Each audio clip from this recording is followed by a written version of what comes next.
Hackeados, un podcast de ajedrez para descubrir la dimensión cultural del milenario juego, con Manuel Azuaga Herrera y Roberto López Fernández. Pues tengo que decir que el programa último, el de Zamarriego, sí, estuvo muy bien. Sí, teatro y ajedrez. Sí, y al final pasó algo que a lo mejor la gente, ¿sabe? El típico oyente hackeado ansioso que termina el, ¿sabe? Que termina el programa y no escucha cómo termina, ¿sabe? Sintonía. Sí, el bonus track. Claro, pasó algo. Quiero recordar ese momento por si alguien se lo ha perdido, ¿vale? Venga. Adiós, Azuaga. Adiós a todos. Adiós. Claro, ahí despedimos el programa, suena sintonía, los ansiosos cortan, pero pasó algo. Bonus track, atención, Mira. Al final, esto. Pero es que si cambio estoy perdido, tío, no puedo cambiar. No puedo cambiar. Toda la noche. Azuaga, vas a quedar fatal. ¿Para qué jugamos? Para humillarnos. Pieza de menos, pieza de menos que claro, pero, pues una pieza de menos. El problema ahora es que me has metido tiempo, que es mi talón de Aquiles total. No me gusta nada. O sea, que te puedo ratear por tiempo, ¿no? Claro. Yo creo que esto podemos dejarlo en tablas porque ha sido un despropósito por ambos lados. Sí. Es que antes me tenía frito, ahora ya no. Pero fíjate que he jugado mejor con la presión hablando que sin tal, o sea... ¿Tablas? Nada, pues firmamos tablas.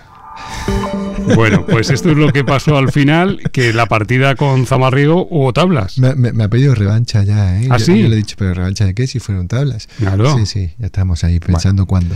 Pues que sepáis eso, que la partida acabó en tablas. ¿Empezamos? Venga.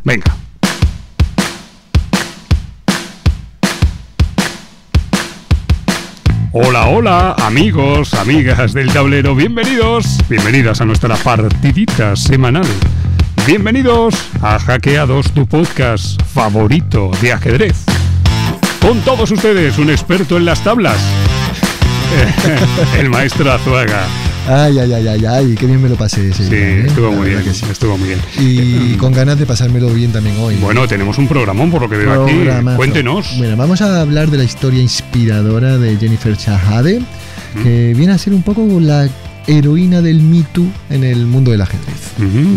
Qué buena pinta, ¿no? Sí, ella es estadounidense, 2 veces campeona de su país, es una figura, como digo, muy inspiradora contra la desigualdad de género en el tablero. Me gusta mucho cuando es en clave femenina, cuentos, jaques y leyendas. ¿Y qué más tendremos hoy? ¿A quién tendremos en nuestra sección en Roque Corto? Bueno, vamos a recibir a un medallista, viene con la medallita de bronce recién colgadita en Budapest. Estamos hablando de Alan Pichot, que ya juega con bandera española, es argentino, y lo tenemos ya pendiente de Hackeados para ver qué nos cuenta. Bueno, va a estar súper bien, seguro. Y luego la biblioteca de Caixa. Sí, ¿no? Vamos a tener ahí un homenaje, ¿no? Un homenaje muy sentido de Luisón a toda la obra prolífica literaria de Zenón Franco, que recientemente ha fallecido, así que muy atentos porque la verdad que es un mensaje muy sentimental, muy emocionante. Vale. ¿Y algo más que quiera comentar así a modo de cebito? Sí, vamos a tener... ¿sabes que Faustino Oro tiene un equipo de entrenadores, no? Pues sí. Tenemos el mensaje y la pregunta de uno de ellos. Pues nada, si quiere empezamos, que no quiero yo que esto quede muy largo tampoco. Venga, tírale. Venga, vamos allá.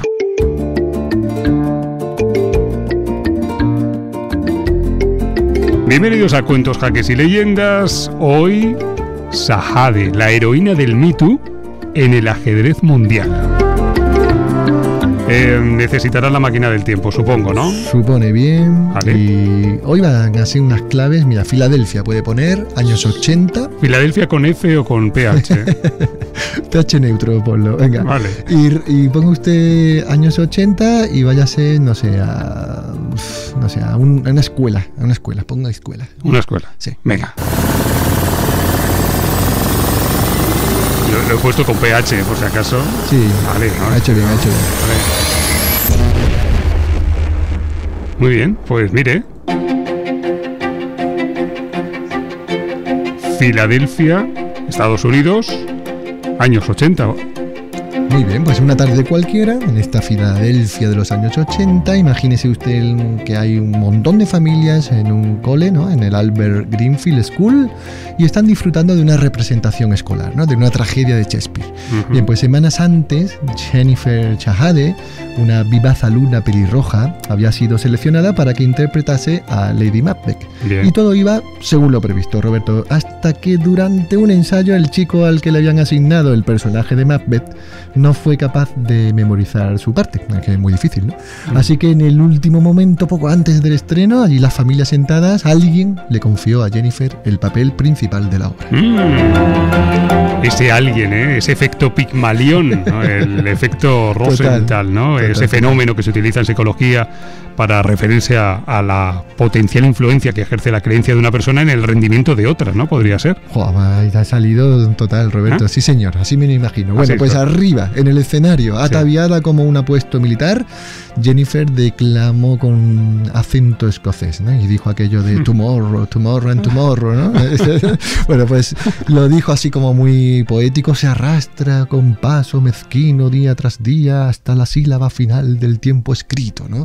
Y ahí el aplauso, ¿no? ¡Bravo, bravo, bravo! Bueno, pues entre el público nadie tenía ni la menor idea de que Macbeth, aquella chica radiante de voz poderosa, se convertiría años más tarde en la ajedrecista estadounidense más fuerte de la historia del país.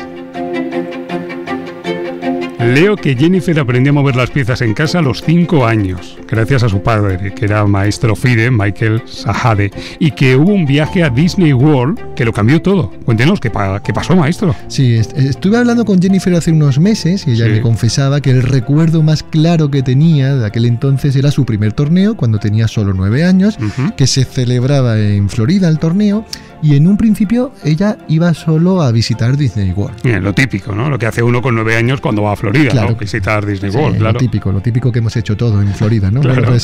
Bueno, era su hermano Greg quien competía en ese torneo, pero finalmente Jennifer jugó y ganó su primera partida. Nunca olvidaré lo que me dijo mi rival, me contaba, ¿no?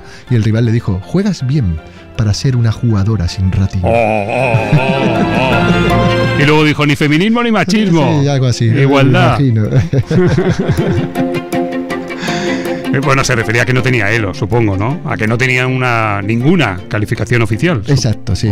Por ahí, vale. Sí, tal cual, ¿no? Pero más tarde sí que escuchó muchas veces, me decía Jennifer, una frase que, bueno, que alguna vez hemos oído, ¿no? Y es que aquella de juegas bien para ser una chica. Ya, me imagino la escena. No tuvo que ser fácil para Jennifer encajar este tipo de comentarios, ¿no? Y sobre todo a una edad tan temprana. Estamos hablando de que tenía 9 años. Claro, ella, mira, después de todo, como que siendo tan pequeñita, se lo tomaba bien, ¿no? Se lo tomaba como un cumplido, tal, bueno, porque decía que se lo decían de forma alegre, ¿no? Y que no había que tener miedo a un cumplido sincero, ¿no? Y es que a veces la gente, ella me comentaba, lo recordará el cumplido para siempre y lo mencionará en alguna entrevista décadas después. Su poquito de sarcasmo también, ¿eh? Sí, claro. Bueno, creo que el gran maestro y comentarista de ajedrez, Maurice Ashley, establece una conexión entre el perfil de Jennifer y el de Judith Polgar, la mejor jugadora de todos los tiempos, en el sentido de que ambas contaron con el apoyo incondicional de sus padres. Eso es, sí. Yo estoy bastante de acuerdo con Ashley, ¿no? Pero en el caso de nuestra protagonista debemos poner un foco ahí en su madre, en Sally D. Solomon, que durante muchos años fue profesora de química en la Universidad de Drexel. Ah, ¿la Universidad de Drexel? ¿En Filadelfia, Pensilvania, Estados Unidos? Parece que ha estado ahí todo, ¿eh?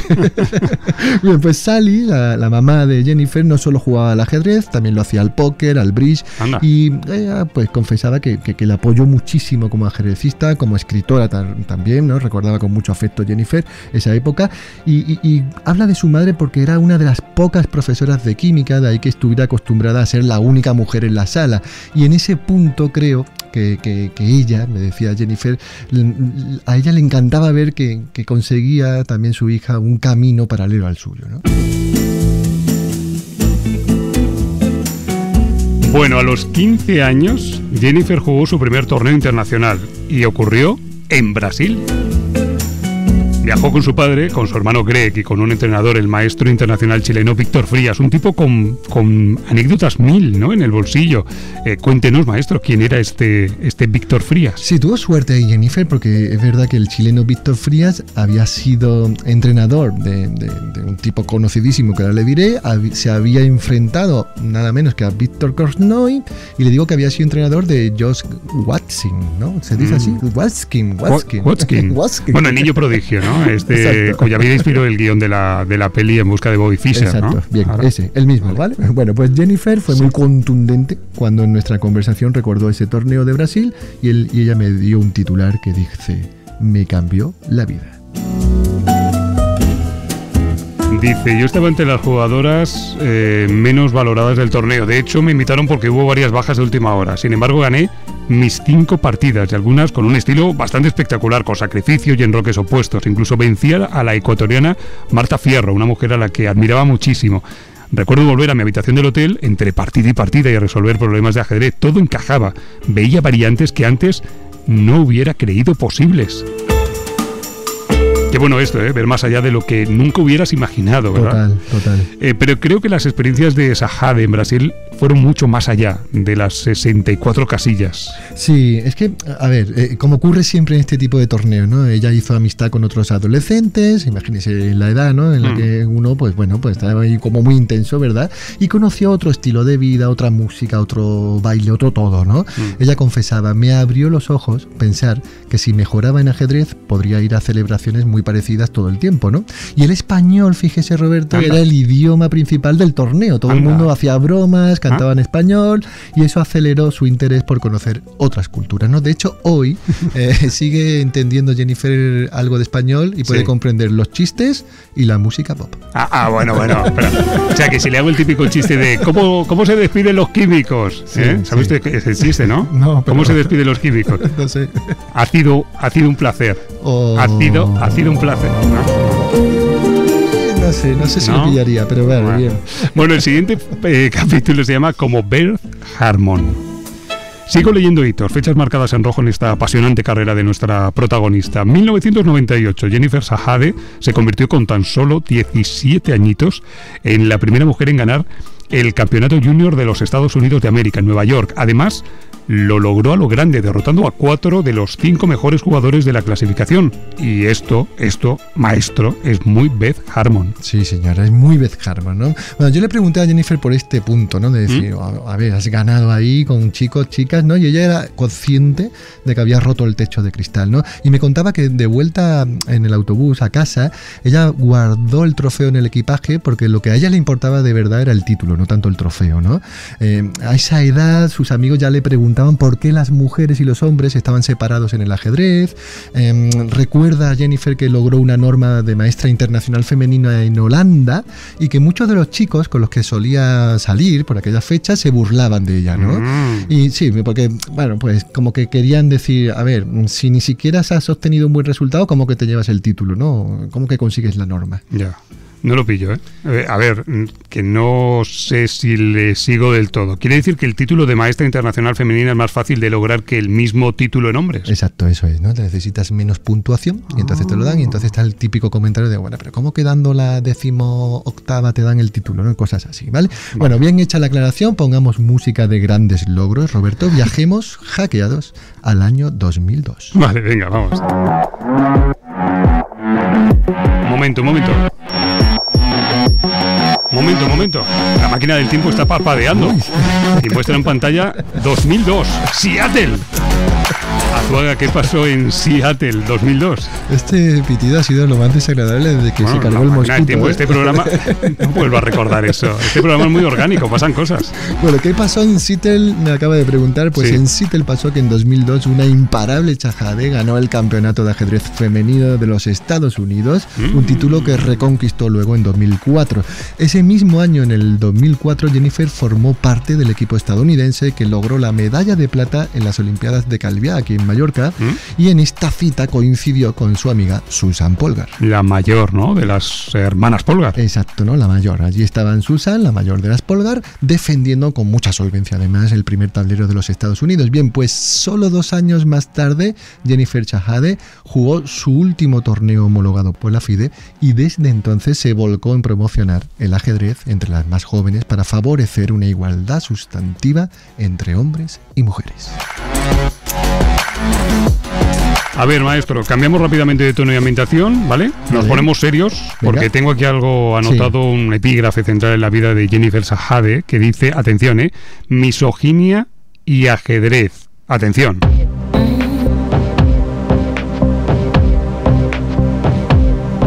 Somos todo oídos. ¿Qué es esto de misoginia y ajedrez? Sí, mira, antes de nada, Roberto, déjeme que haga varias digresiones históricas que me parecen muy fundamentales. ¿Puedo hacerlas? Hombre, si va a hacer una digresión histórica, le pongo la alfombra roja. Vale, bueno, la pieza de la dama no adoptó su actual movilidad, lo hemos contado alguna vez, hasta finales del siglo XV, ¿verdad? Durante el reinado de la reina Isabel la Católica, y bueno, que parece que influyó en esta aparición del ajedrez moderno, ¿verdad? Y muchos hombres de la época, alguna vez lo hemos contado, Roberto, molestos con este cambio de la dama, empezaron a referirse al juego de un modo un tanto cuestionable. Sí, me acuerdo de esto porque alguna vez lo ha contado y empezaron a llamar al juego como el ajedrez de la loca, ¿no? Exacto. En italiano era scacchi alla rabiosa, bueno, algo así, o dama enfurecida en francés. Exacto, ¿no? Bueno, pues cuando a partir de esta revolución las partidas se hicieron más rápidas, el ajedrez también dejó de servir como coartada para el cortejo, que era para lo que se usaba, ¿no? Y la mujer quedó, metafórica y literalmente diría, fuera del tablero, ¿no? Bien, pues apunte esta fecha, 1534. Vale. El escritor y crítico francés Gratien Dupont escribió una obra que se llama, abro comillas, Controversias de los sexos masculino y femenino, cierro comillas. Vale. Esto era un tratado, Roberto, en el que, en protesta por esta nueva regla de la dama, ¿vale?, insertó Dupont una silografía de un tablero de ajedrez que incluía un insulto a esta pieza, a la dama, y por extensión a la mujer ajedrecista, en cada una de las 64 casillas. No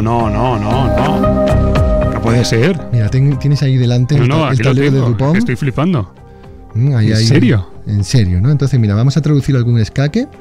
Tengo aquí, no sé si sabrá del latín, pero mira, casilla G1. Sí. Pone aquí, por el disgusto de Dios, refiriéndose a la dama, ¿vale? Bueno, la casilla C6 pone loca impertinente. Sí, bueno, y la H8 léela, porque la H8 no sé si la... A ver, voy. Aquí, falsamente decepcionante. Sí, bueno, pues a esto se me parece increíble, se ¿no? dedicaba Dupont ya hace 5 siglos, ¿no? Madre mía. La vida, la historia, se escribe así. Bueno, es muy increíble, y a Jennifer Shahade le pasó algo parecido cuando se topó con el misógino tablero de Dupont, ¿no?, mientras leía un libro de Marilyn Yalom, ¿no?, que se llama El nacimiento de la reina del ajedrez, que por cierto está muy bien. Bien, pues inspirada en este episodio que estamos contando, Jennifer creó junto a su marido, que es un cineasta, artista visual, tipo muy creativo, un proyecto que se llama Not Particularly Beautiful, en el que exhibían un tablero de ajedrez de gran tamaño con algunos de estos insultos que Shahade y otras campeonas habían recibido durante su carrera deportiva. Leo entrecomillado. Queríamos mostrar al mundo que este tipo de acoso y menosprecio a las mujeres en el ajedrez persiste más de 500 años después. Esto lo decía Jennifer, que eso sí, mira al futuro con cierta esperanza, y abro comillas otra vez, dice, cada vez tenemos más aliados masculinos de nuestro lado, y esto es muy importante porque el mundo del ajedrez sigue siendo mayoritariamente masculino. Los reyes apoyan a las reinas. El siguiente capítulo de esta historia se llama Me Too en el ajedrez mundial. Llegamos para poner la guinda a la sección de hoy, al último de los capítulos, que hemos titulado así. ¿Qué pasó, Azuaga? Bueno, pasó que en febrero de 2023 Jennifer Shahade publicó un tuit en el que acusaba al gran maestro Alejandro Ramírez, de origen costarricense pero afincado en los Estados Unidos, de conducta sexual inapropiada. Madre mía, aquí estoy leyendo el tuit. Mientras lo cuenta maestro, un tuit que titula Time's Up, en el que Jennifer declara haber sido agredida por Ramírez hasta en 2 ocasiones, 9 y 10 años antes. Eso es, ¿no? Fue como un poco así un basta ya, ¿no? Y bueno, el tweet es muy recomendable, que lo busquen los hackeados. Sí. Y a raíz de la revelación de Shahade, otras ajedrecistas se sumaron a la causa, se reconocieron también como víctimas, y esto provocó un movimiento Me Too en el ajedrez mundial, ¿no? En menos de un mes desde mi tweet, me contaba Jennifer, el Wall Street Journal publicó un artículo sensacional en el que entrevistó a 8 mujeres que también habían sido agredidas, abusadas o acosadas por Alejandro Ramírez, 3 de ellas menores de 18 años en el momento de los supuestos incidentes. Vamos, que en todos los sitios cuecen habas, pero malas habas, ¿eh? Sí, muy malas, ¿no? Bueno, Ramírez se vio obligado a dimitir del Club de Ajedrez de San Luis, fue expulsado de la Federación de Ajedrez de Estados Unidos, una institución que además, bueno, quedó muy marcada, ¿no?, en su imagen, ¿no? Porque conocía los hechos antes de que el escándalo estallara con este tuit, y pese a ello mantuvo a Ramírez como entrenador de la selección femenina. Lo típico. Que compitió en la Olimpiada de Chennai, estamos hablando de verano de 2022. Estoy aquí leyendo directamente el artículo que usted mismo, maestro, escribió sobre este asunto, y me voy a quedar con una frase, con esta frase de Jennifer. Dice: estoy muy orgullosa de haber sido capaz de denunciar las agresiones sexuales y los abusos en el ajedrez, a pesar del importante coste personal que supuso. Atención, perdí el trabajo, contactos y amigos, pero creo que mereció la pena. Y añade, dice: es cierto que me hubiera gustado que más grandes maestros y líderes de la comunidad se hubieran manifestado. Creo que muchos de ellos lo hubieran hecho, de no ser porque el caso de trampas entre Niemann y Carlsen precedió todo el asunto. En aquellas semanas, algunos ajedrecistas fueron demandados por difamación, de ahí que la gente fuese más reacia de lo que habría sido en otras circunstancias. Sí, yo cuando leí y cuando oí esta última reflexión que me hacía Shahade, me di cuenta de su carácter valiente, ¿no? Y me vino bastante a la cabeza con mucha fuerza aquella imagen, ¿no?, de aquella Macbeth, aquella chica pelirroja que desde el escenario recitó, ¿no?, como en un grito negro y heroico, aquello de: no pienso rendirme para morder el polvo a los pies del joven Malcolm y ser escarnio de la chusma injuriosa. Pues como en un círculo terminamos sobre ese escenario, este cuento Jaques y Leyendas, esta historia que hemos titulado Shahade, la heroína del Me Too en el ajedrez mundial.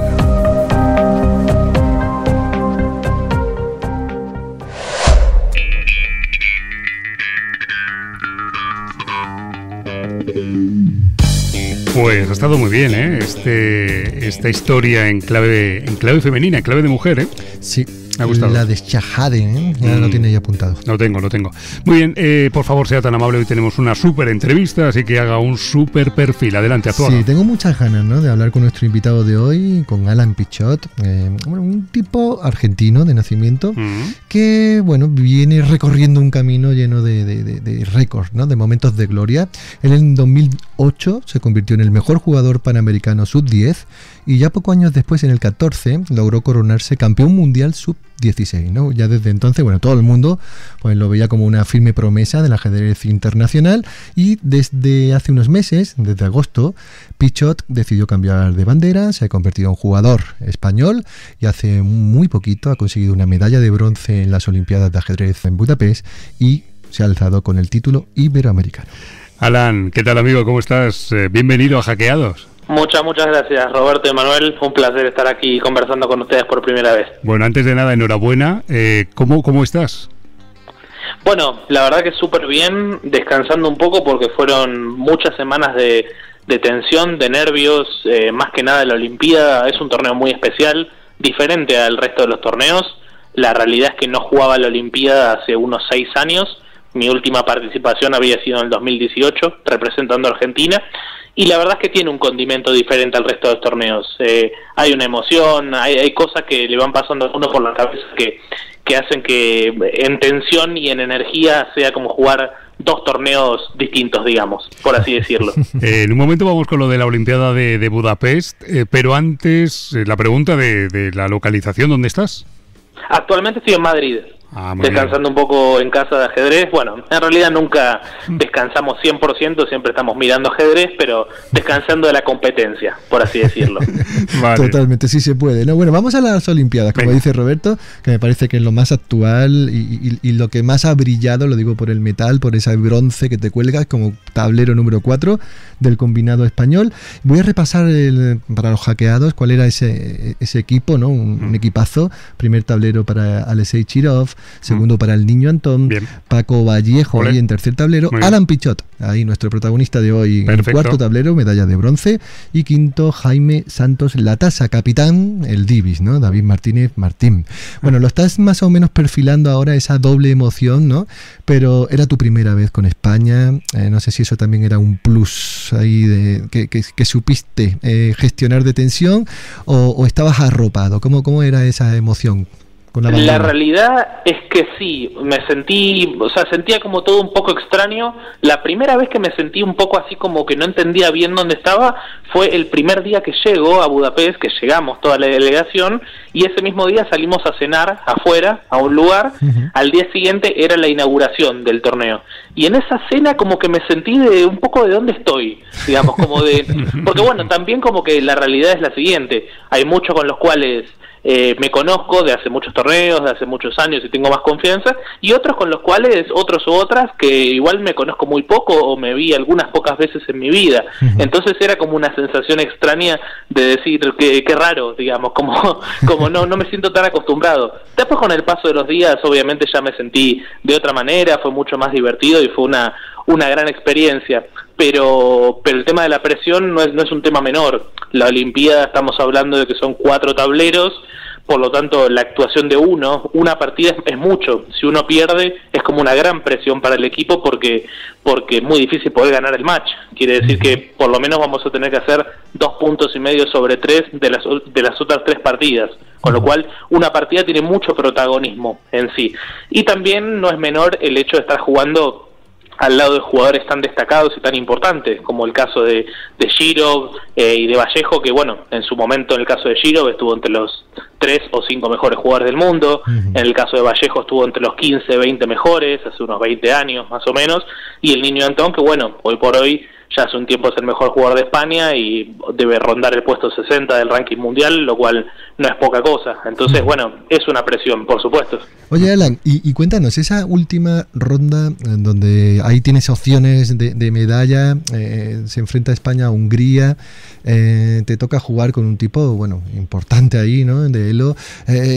¿Qué consejos te daban? No sé si ahí hay una especial atención hacia tu medalla o contaba más el equipo que tu logro personal. Bueno, de hecho pasó algo gracioso, porque de hecho con el rival que me toca jugar, con Skujirov, habíamos compartido equipo hace unas pocas semanas. En el Campeonato de España de Primera División, habíamos jugado nosotros en el mismo equipo, es decir, habíamos ido a comer todos los días juntos con el equipo con él y todo, y ahora una poca semana después nos tocaba definir la Olimpiada.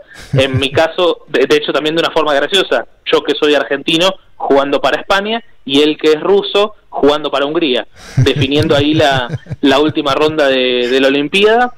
Yo sabía que para aspirar a tener alguna posibilidad de medalla tenía que ganar y además de eso tener suerte, porque si los rivales que competían contra mí también ganaban o tenían buenos resultados, igual podía ganar y quedarme sin medalla, lo cual era bastante probable. Pero también buscábamos algo mucho mayor, que era que ganando ese match podíamos lograr quizás la mejor actuación española de toda la historia, con un puesto que más o menos calculábamos entre el 5º y el 7º aproximadamente, dependiendo de los resultados. No iba a ser un match fácil, yo creo que era un match más o menos parejo, con la diferencia de que ellos tienen un jugador que está en la elite o muy cerca, que es Rapport. Bueno, podés considerarlo de elite o no, depende de la visión, pero es un tipo que está a un nivel muy muy alto, que se codea contra los mejores del mundo permanentemente, lo cual no es nada fácil tener que enfrentarlo. Y después las otras 3 partidas yo las veía como relativamente parejas, ¿no? En general, que podía pasar un poco cualquier cosa. y bueno, terminó con un 2-2 que no está ni muy bien ni muy mal, pero lógicamente queríamos llevarnos ese match. Muy bien. Oye, estoy muy contento porque hoy trabajo menos. Sí. Alan, no quiero hacerte de menos, pero que entre unos y otros me han hecho la entrevista. Tengo un audio que es una doble pregunta. A ver. A ver si reconoces al autor de las preguntitas que me han hecho. Venga. Buenas, qué gran invitado tenéis hoy. Pues bueno, Alan realmente es de los profesionales más grandes que he conocido, tiene muy buen presente ya y un futuro fantástico, se esfuerza mucho, tiene mucha capacidad de trabajo y un gran talento, así que creo que nos va a seguir dando muchas alegrías. Mis preguntas van una por el trabajo. Quiero saber una pregunta un poco extraña, pero tengo curiosidad. ¿Cuál es la actividad de entrenamiento que nunca recomendaría a un aficionado hacer?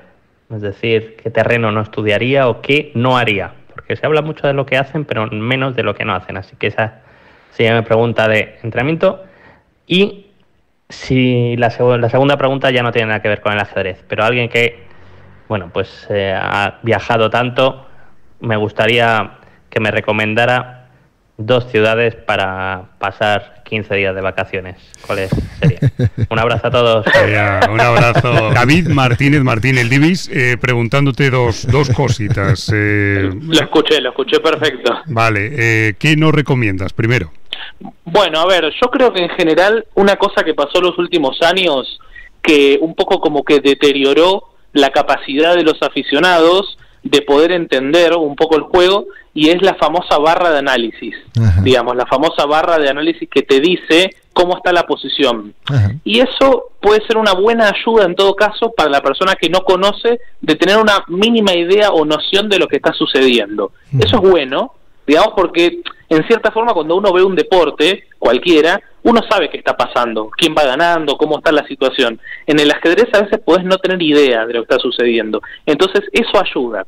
Pero si vos sos un aficionado al ajedrez y querés ir mejorando poco a poco, si vos ves permanentemente la evaluación de la computadora, lo que está recomendando, en general solamente vas a ver un número y no vas a entender por qué está poniendo ese número, qué significa. Es decir, te va a servir o ser mucho más útil la explicación de un profesor o de un libro que el análisis de una computadora que vos no vas a saber por qué dice lo que dice. ¿Me explico? Sí, y esto a veces se abusa bastante de esto en los aficionados. Y una anécdota muy interesante al respecto es que, por ejemplo, el actual desafiante al título mundial, Gukesh, hace poco creo que leí por ahí que entrevistaron a uno de sus entrenadores, quien lo ayudó cuando era chico, y dijo que no miraba las evaluaciones de la computadora hasta que fue bastante fuerte ya. No me acuerdo qué nivel, pero hasta que se hizo lo suficientemente bueno ajedrecísticamente y ahí empezó a verlo. No sé si me explico.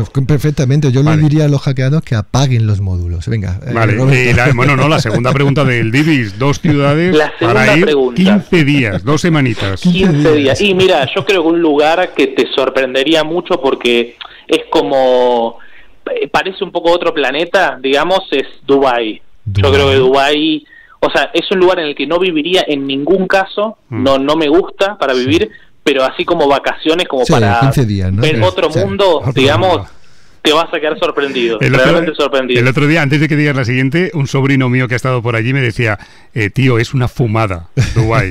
Así me lo calé.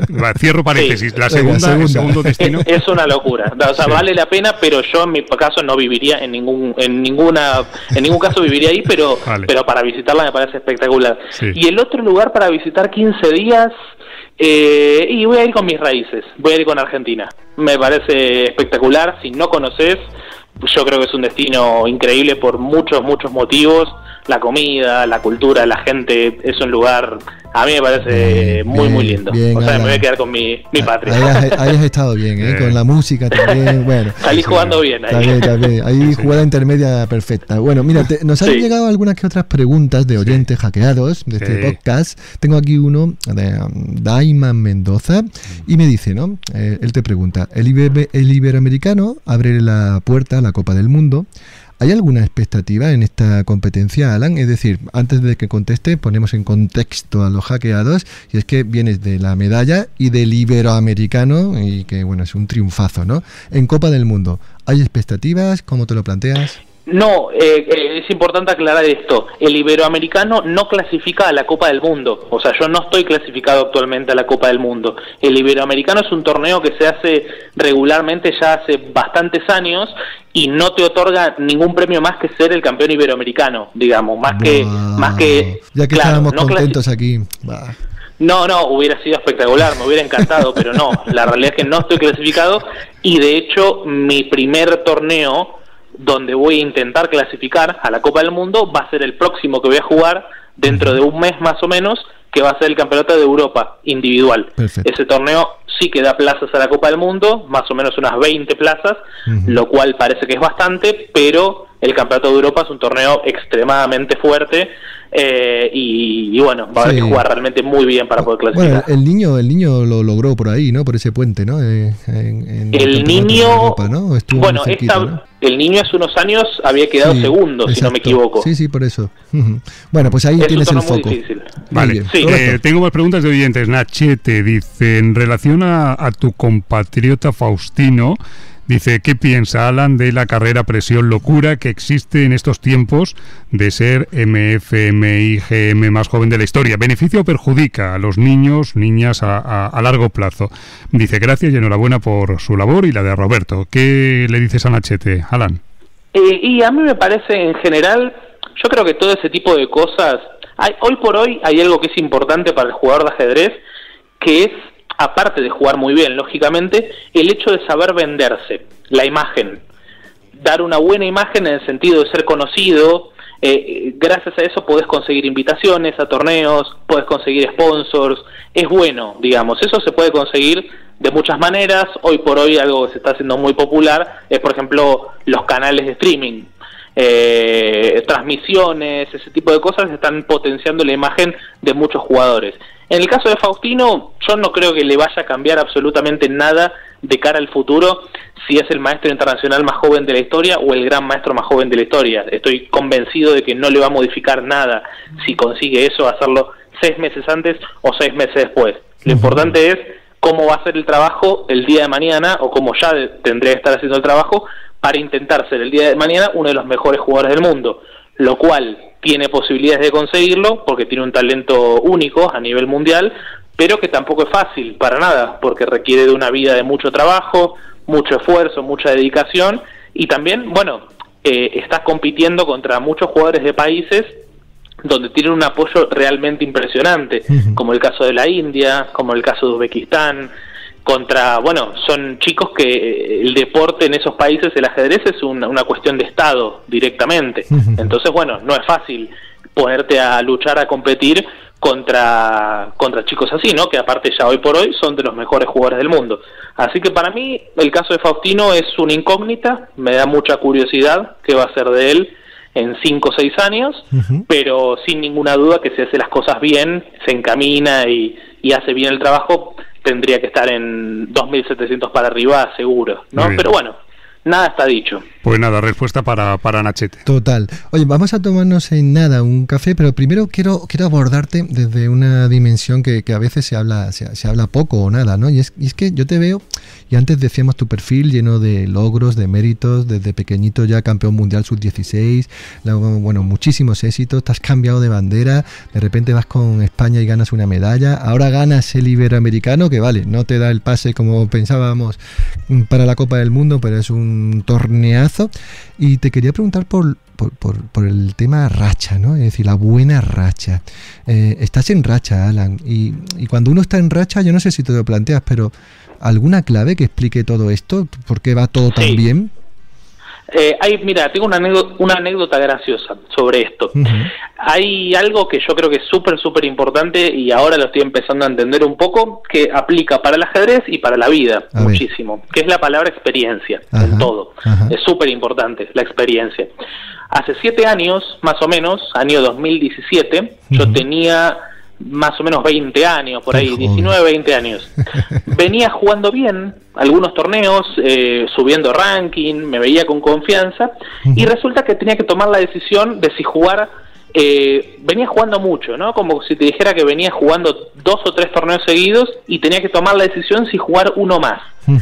Pero me sentía muy cansado, sentía como que ya estaba, era suficiente. Y recuerdo que en uno de esos torneos estaba con un amigo hablando, con Axel Bachmann, un gran maestro de Paraguay, y me decía, yo ya había tomado la decisión de no jugar. Y me dijo, mira, si estás en racha y sos joven, tenés que seguir jugando, digamos. No importa qué tan cansado estés o cómo sea la situación, si estás muy bien, tenés que seguir ahí. Yo no jugué finalmente ese torneo, pero ese consejo me quedó dando vueltas en la cabeza. Una vez que hago la medalla, ahora en Budapest, un poco como que me lo pregunté internamente, de decir, bueno, me está llamando todo el mundo, tengo muchos mensajes, muchas emociones, tengo que estar, o sea, yo no iba a pasar ni siquiera por mi casa, iba a ir al aeropuerto de Madrid y de ahí me iba al otro torneo, a ese nivel de locura, para descansar un día y al día siguiente jugar doble ronda en el Iberoamericano. Entonces, lógicamente que un poco como que me lo pregunté internamente, de decir, ¿vale la pena ir o no? Y me acordé de esto y dije, bueno, sí, me acordé de él y dije, bueno, vamos a intentarlo, vale la pena. En todo caso, si veo que es una locura, ya aprenderé para lo próximo. Lógicamente que me noté más cansado que de costumbre, eso era evidente. Pero bueno, así todo, pude hacerlo bien y pude cerrar ganando el torneo, lo cual fue una alegría cansado y todo, muy, pero muy grande. Cansado y todo, y te llevaste el premio gordo, ¿no, Roberto? Oye, y también, Dinos, por favor, Alan, termina. No, y también eso que hacías referencia de que, bueno, a nivel personal también estoy en un momento mucho mejor. He tenido años complicados, el 2022 y 2023, porque he tenido problemas con la Federación Argentina de Ajedrez, y también el ajedrez es algo que si vos no estás 100% metido o tenés la cabeza en otra cosa, es realmente complicado concentrarte. Y ahora que siento que estoy instalado, más tranquilo por acá, también claramente eso juega un rol importante para poder uno desempeñar bien su trabajo. Bueno. Qué bueno. Oye, vamos a ir yendo a la cafetería para tomar el cafelito. Ya sabes que aquí tomamos café y luego hacemos nuestro jueguecito. Pero te quería preguntar por un artículo de Federico Marín Bellón en El Mundo, que decía los secretos del estallido del ajedrez español. Y decía un psicólogo, un experto en inteligencia artificial y algo de espionaje. Me quedo con lo del experto en IA, Isaac Lozano, doctor investigador, que analizaba incluso cuando consumían más tiempo los rivales.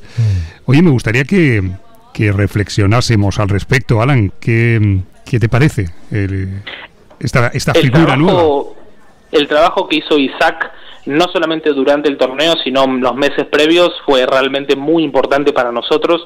Hoy por hoy, tener a alguien así es fundamental. Es la primera vez, incluso en el caso de Giro, que es un jugador que hace 30 años es de los mejores del mundo, nos contó que nunca tuvo acceso a ordenadores tan potentes, digamos, y más allá de la inversión que hizo la Federación Española, que es muy importante al comprar un ordenador realmente casi único, te diría, hoy por hoy, el trabajo de una persona que pueda guiarnos, digamos, de cómo llevar a cabo el trabajo, que sepa del tema, e incluso que durante el torneo, en algunos que otros matches, nos ayudó a buscar rivales o a detectar cosas en común, problemas en común que podían tener nuestros rivales, fue sumamente importante. Realmente fue muy bueno lo que hizo Isaac, que es un gran profesional. Lo conocí ahí en Budapest, que fue unos días, así que nada, creo que cualquier jugador del equipo te va a decir lo mismo. Hoy por hoy tener a alguien así es de una gran ayuda realmente. Qué bueno, lo que está contando Alan, ¿no? Sí, señor. Buah. Oye, no sé si tienes mate también y no solo café para Alan. Bueno, no sé si quiere mate. Alan, te pongo mate, te pongo café, te pongo un bitter cash. Voy a poner mate, hoy me estoy argentino. Igual no soy fanático, te digo, no soy fanático de ninguna infusión demasiado. Vale. Bueno, pero por una en hackeados puedes, ¿vale? Explíquele lo de cuestionario. Sí, él conoce, porque mira, le voy a recordar a los hackeados que si quieren conocer un poco mejor a Alan, en cuál fue su infancia, sus inicios con el ajedrez, hay una entrevista que tuvimos él y yo en La Térmica, aquí en Málaga, hace unos meses, que está colgada en YouTube, que recomiendo de verdad, porque es una entrevista delicada, dulce, donde conoces de verdad a Alan. Y mientras tanto lo cuento porque él ya sabe lo que es un cuestionario Blitz. Es decir, preguntas rápidas, respuestas cortas. Lo que no sabes, Alan, es que aquí tenemos un aplausómetro y si lo hacen mal, abucheamos, ¿vale? No te rías. Una nueva técnica. ¿Vale? Venga, va. Esto empieza con risitas y ya verás cómo acaba, ¿eh? Venga, va. ¿Estás preparado? Estoy preparado. Venga, siempre. pues señoras y señores, niños y niñas, bienvenidos a nuestro cuestionario Blitz de Hackeados. Hoy, en la silla de tortura, Alan Pichot. Bueno, facilito, ¿blancas o negras? Blancas. Apertura fetiche, Alan. Y hoy por hoy te tengo que decir la italiana. Vale. ¿A quién le regalarías un tablero de ajedrez? ¿A quién le regalaría un tablero de ajedrez? Una persona que me cae muy mal. Vale. No digas nombre. No digas nombre, va, que va muy bien. Venga, ¿cuál sería tu mejor equipo de todos los tiempos? Es decir, dinos 5 jugadoras que te llevarías a una olimpiada, por ejemplo. Valen los históricos, ¿eh? Ok. Y tenemos que poner a Magnus. 1. Tenemos que poner a Kasparov. 2. Tenemos que poner a Polgar en 3. el lado femenino. Bien. Tenemos que poner a Fischer. 4. Y el último yo creo que lo voy a poner por todo lo importante que hoy por hoy significó para el ajedrez indio. Vamos a poner a Anand. Bien, qué equipazo, ¿Qué es sin remedio lo peor del ajedrez? Sin remedio lo peor del ajedrez. Bueno, te voy a hablar de mi caso en particular, la soledad. Vale. ¿Te molesta, Alan, algún prejuicio que todavía hoy siga persiguiendo a la figura del ajedrecista? No sé, si hay alguno, es el momento de que lo sueltes. No es que me moleste. Hay prejuicios, sí, varios, pero ninguno que yo te diga me molesta que esté. O sea, me causan gracia, no me generan molestia. Vale. ¿Con quién te gustaría jugar una partida y aún no lo has hecho? La verdad que de la Elite jugué con la mayoría. Dos que no jugué nunca, por ejemplo, son Kramnik y Anand. Venga, pues apuntado. No jugué nunca, ni online ni presencial. Okay. Vale. Oye, si te hago la reti caballo F3, ¿qué me haces? Es una de las jugadas que más me molesta hoy por hoy. Vale. Pero hago D5. Venga, perfecto. ¿A quién has conocido en esto del ajedrez y has terminado por considerar tu amigo o amiga? Uf, tanta gente. O sea, te diría que hoy la mayoría, casi todos los mejores amigos que tengo son gracias al ajedrez. Sí. Incluso a mi novia también. Claro, bien, un saludo para Vani. Oye, Gukesh y Dilirem, ¿cómo ves en porcentaje el título de campeón del mundo? Qué buena pregunta. Voy a estar ahí, de hecho. Voy a jugar un torneo. ¡Qué suerte! Voy a jugar un abierto de ajedrez que se va a hacer al mismo tiempo que ese match. Así que voy a estar en la ciudad durante muchas de las partidas.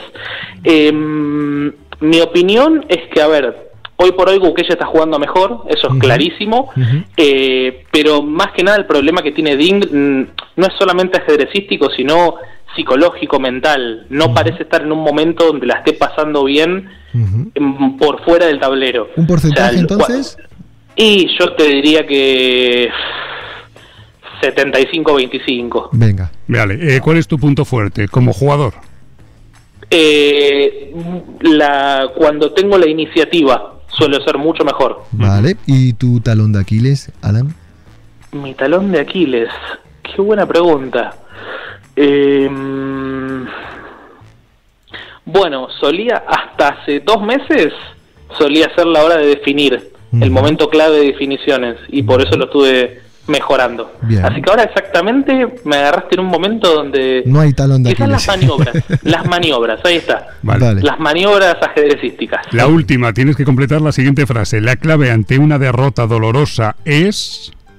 Tranquilidad. No hay que estar, no sé si es una frase de Nadal o quien la habrá dicho, pero no hay que estar muy arriba cuando ganamos ni muy abajo cuando perdemos. Muy bien, eso está muy bien. No sé, ni tan malo cuando se pierde, ni tan bueno cuando se gana, ¿no? Exactamente. A ver, tenemos un aplausómetro y... Sí, bueno. Oye, muy bien. Pasé el filtro. Me llevo doble alegría. Primero porque no ha habido bucheo y segundo porque tenemos corresponsal para Hackeados en el Mundial. Muy bien. ¿Viste? Voy a andar pasando información de a ver qué veo. Total. Qué bien.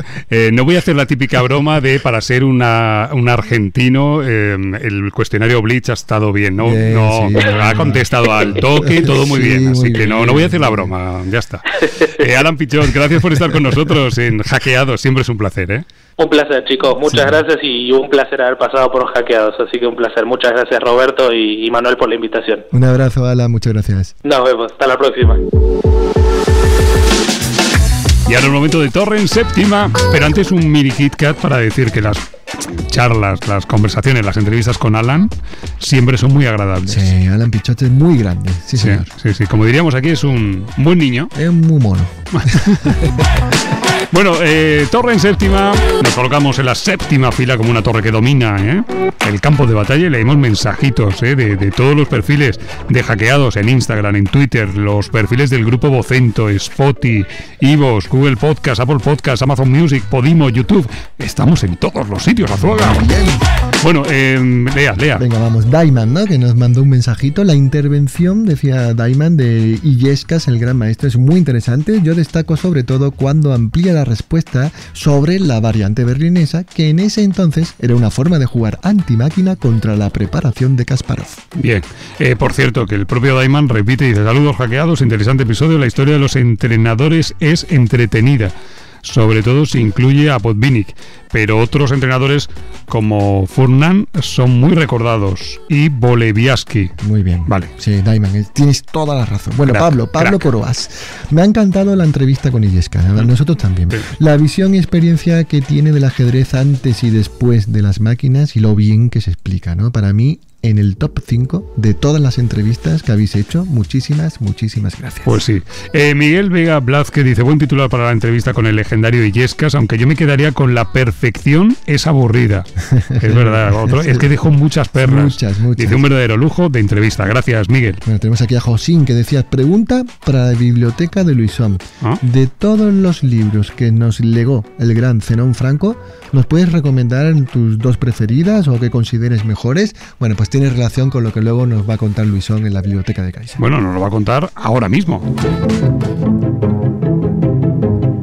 Porque nos vamos corriendo a la biblioteca de Caixa y es el consejo del gran maestro Luisón. Sí, hoy modo tributo, modo homenaje a uno de los grandes del ajedrez en habla hispana, a Zenón Franco, el gran maestro paraguayo que nos dejó el 1 de octubre y al que toda la familia ajedrezada conocía bien, ¿no? Ha llorado la pérdida de Zenón y Luisón hoy dedica la biblioteca de Caixa a la figura literaria de Zenón Franco. Hoy es un día muy triste en la biblioteca de Caixa. Se ha ido uno de los grandes, de los más grandes, Zenón Franco, el primer gran maestro de Paraguay, todo un símbolo del ajedrez latino. Todo el que lo ha llegado a conocer ya sabe de su presencia siempre entrañable, de su gesto cordial, de su sonrisa amable. Su legado es sencillamente increíble, sus notas históricas en internet, cómo me gustaba encontrarme en las redes sociales con una entrada suya donde compartía uno de sus últimos artículos siempre sobre algún torneo antiguo o sobre alguno de los mejores jugadores de la historia. Sus libros son sencillamente imprescindibles para el que quiere aprender ajedrez. Es la mejor manera de tener a un gran maestro dándote clases particulares, sentir que está al lado, preguntándote qué tienes que hacer en esa posición y luego explicándotelo. Te leeré y te releeré, Zenón, y lo haré recordando tu voz, con tu manera de hablar, con tu acento, para no olvidar que no te has ido del todo. Descansa en paz, Zenón Franco. Azuaga, leyenda del ajedrez, ¿verdad? Sí, muy bonito el mensaje de Luisón. Y así igualmente recomiendo a los hackeados que busquen también el homenaje que le dio Divis, David Martínez, que también trabajó mucho con él, fue su alumno, y que lo pueden buscar en YouTube, lo van a encontrar fácil. Y todo tributo queda corto para el gran legado de Zenón. Pues vamos a homenajearle con este programa de hoy de Hackeados. Y ahora el diario de Tartakower. Noticias. Mire. Mire. Tenemos una única noticia, caballero. Bueno, una noticia que son tres, porque es noticia, libro y regalito. Eso es. Entonces, ¿qué tengo aquí? Un libro de Joachim Bosch, ¿verdad? Sí. Muy conocido, muy apasionado del ajedrez, sí, no solo es un juez mediático, ¿verdad? Un magistrado, colaborador habitual en diferentes publicaciones, medios de comunicación, sino que además le encanta el ajedrez, ¿no? Y bueno, pronto tendremos a Joaquín por aquí por el podcast, por los hackeados, pero acaba de publicar Jaque a la Democracia, ¿no? Con este título tan ajedrecístico. Y entonces, bueno, pues se me ha ocurrido, gentileza de Ariel, de la editorial, que podemos sortearlo entre nuestros oyentes, Roberto. Hombre, podemos. ¿Cómo hacemos? Pues estamos inaugurando cuenta en Instagram. Se me ocurre hacer algo, ¿no? Con la cuenta. Pues entonces, Instagram. Venga, que la gente nos siga. Bueno, eso para empezar, que hay que engordar la cuenta de Instagram y luego, bueno, por ejemplo, la semana que viene podemos poner la publicación. Ponemos una publicación, lo explicamos todo, ¿vale? Venga. Y la gente nos busca en Instagram, le da, nos sigue, se suscribe, hace un comentario y con eso yo creo que son bastantes condiciones. Entramos en el sorteo. Vale, entonces, hackeados, como se escribe, acabado en 2, _. Vale. Esa es la cuenta de Instagram. Perfecto. Ya empecéis a seguirnos ya. Es que no he puesto el _. Es que no es facilísimo, no hay. Pues el podcast de ajedrez lo pone. Hackeados _ ahí estamos. Vale. Y en cuanto pongamos la publicación del sorteo, hay que dejar un comentario y entre los comentaristas sorteamos el libro de Joaquín Bosch. Yo me lo estoy leyendo, ¿eh? ¿Sí? ¿Y qué tal? No, el mío. Muy bien. Muy agudo en todo lo que reflexiona. Vale, pues un 3 en 1, ¿eh? Venga. Libro, noticia y regalo. La semana que viene hacemos el post y la siguiente, si le parece, el regalito. Venga, me parece. Maravilla. Jaque a la Democracia, Joaquín Bosch, ¿eh? Y ahora nos vamos a la Gran Diagonal. El saludo de un personaje del mundo del ajedrez y normalmente un saludo acompañado de una pregunta. Azuaga, Ay, que me hace mucha ilusión tener aquí a uno del equipo técnico, ¿no? Uno de los entrenadores de Fausti, de Faustino Oro, ¿verdad? Anda. Sí, y tenemos al gran maestro internacional Tomás Sosa, ¿no? Que es un entrenador de alto impacto, método Warrior, ¿no? Es decir, es un tipo excelente en lo que hace y nos manda un saludo y una pregunta a la que hay que estar muy atento. Muy buenas, soy el gran maestro Tomás Sosa. Les quería mandar un saludo a todos los oyentes de Jaque a 2. Y bueno, les quería plantear una pregunta, ya que ahora estuve por las Olimpiadas de ajedrez.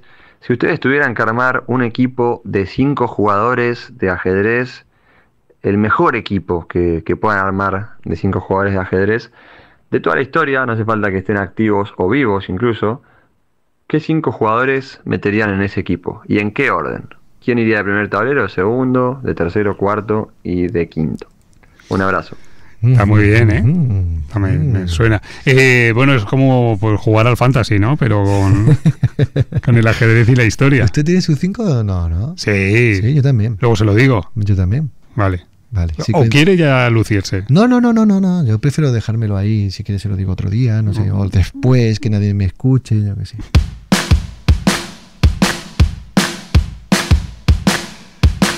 Bueno, pues tenemos que irnos, ¿eh?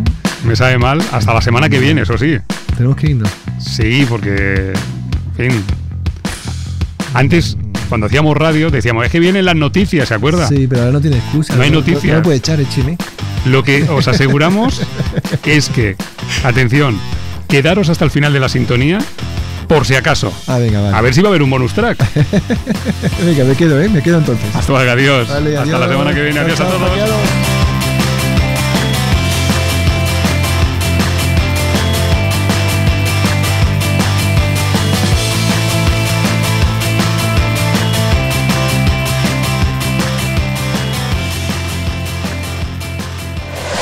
Tío, tengo una pájara ahora mismo. Uf. Me la pegas. Anímame. Anímote. Venga, vamos.